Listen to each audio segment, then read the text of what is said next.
পচার মা, আমার মাথায় এই তেলটা একটু দিয়ে দে তো।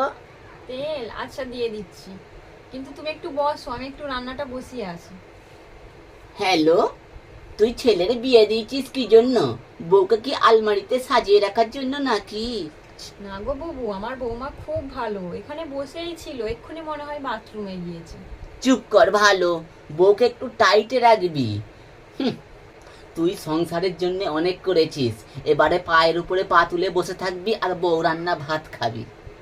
ও বাবু, যতদিন শরীর ভালো আছে করি না, তারপর নাইলে যখন শরীর খারাপ হবে পায়ের উপরে পা দিয়ে বসে বসে বউ রান্না ভাত খাবো। না রে বোন, তোদের আমাদের আর খাটার বয়স নেই। আর তাছাড়া পরের মেয়েকে অত মাথায় তোলার কি আছে? না গো বোন, পরে কি হবে জানি না, কিন্তু এখন আমি যা কাজ বলি সব করে, কোনো কিছুতেই না বলেন। চুপ কর তো, ওসব নাটক। তুই এখন ঘরের মেয়েদের নাটক জানিস? 14 রকম নাটক। কি জানি, আমি তো কিছুই বুঝতে পারি না। তুই বুঝবি না, বুঝবি না। ওসব আর মায়ের শিখানো।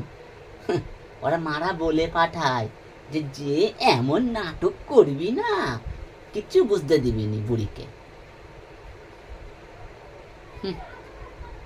কিন্তু কিন্তু কিন্তু আর কি? তুই দুদিনের জন্য রান্না বন্ধ করে দে, দেখবি সব বুঝতে পারবি। কিন্তু ও শুধু রান্নাটা করতে পারে না, বাদ বাকি সব কাজও করতে পারে। ও রান্না পারবেও না, কোনোদিন পারবে না। ওর মা যখন পাঠায় না এখানে, বলে দিয়েছে যে সব করবি, রান্না করবি না। বুঝতে পেরেছিস? না মানে, আরে মানে আবার কি? এই সামান্য জিনিসটা তোর মাথায় ঢোকে নে? একটা বউ, সে উচ্চ মাধ্যমিক পাস করেছে, টিউশনি পড়াচ্ছে, আর রান্না পারে না? সব নাটক, এখনকার মেয়েদের নাটক, ঢং। আমি তো ঢঙের কিছুই বুঝতে পারি না। পারবি না, পারবি না। তোকেও কি ভাতের সাথে খেয়েছে? তুই এখন জানিস এখনকার মেয়েদের ঢং, রং ঢং, বাবা, গা জ্বলে যায়। তার মানে? তার মানেটা আর বুঝতে পারছিস না? তোকে জব্দ করতেছে, বুড়িকে জব্দ করতেছে।